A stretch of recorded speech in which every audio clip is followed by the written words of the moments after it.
The last 50 days of my college லைஃப்பை நான் document பண்ணிருக்கேன். அதில் இன்றைக்கி டே 4. இன்றைக்கி காலையில் என் பக்கத்து ரூமில் இருக்க அண்ணா காலை உடச்சிக்கிட்டாரு. அவருக்கு போய் கொஞ்சம் உதவியெல்லாம் பண்ணிவிட்டு மார்னிங் பிரேக்ஃபாஸ்ட்க்கு டீயை குடிச்சிட்டு இன்றைக்கி வீக்கெண்ட்றதுனால வீட்டுக்கு கிளம்பிட்டேன். சில பேர் இந்த மாதிரி கண்டென்ட்டும் நல்லா இருக்குன்னு சொன்னதுனால ஒரு குவாலிட்டியான கண்டென்ட் தரணும்னு கோப்ரோவில் ஷூட் பண்ண ஸ்டார்ட் பண்ணேன். இங்கேருந்து என் வீடு 130 கிலோமீட்டர் தள்ளி இருக்குது. வெயில் வரதுக்கு முன்னாடியே கிளம்பணும்னு நினச்சேன். ஆனால் எப்பயும் போல லேட் பண்ணிட்டேன். இந்த அன்னபூர்ணாவோட க்ரீம் பன் ட்ரெண்ட் ஆனதுலேருந்து எங்கள் அம்மா கேட்டுட்டு இருக்காங்க. நானும் போகிறப்பெல்லாம் கேட்பேன், ஸ்டாக் இல்லைன்னு சொல்லிடுவாங்க. இன்றைக்கி 5th அட்டெம்ப்டாக ட்ரை பண்ணலான்னு போனேன். லக்கிலி இருந்துச்சு.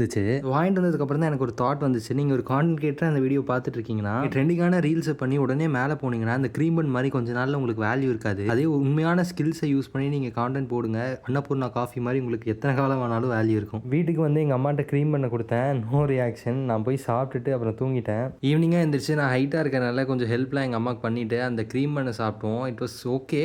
ஆனால் எங்கள் அம்மாவுக்கு சுத்தமாக பிடிக்கல. அப்படியே ஒர்க் பண்ண ஸ்டார்ட் பண்ண ரொம்ப நேரம் ஆயிடுச்சு. அங்கேயே சாப்பிட்டுட்டு இன்றைக்கி நாளை முடிச்சாச்சு.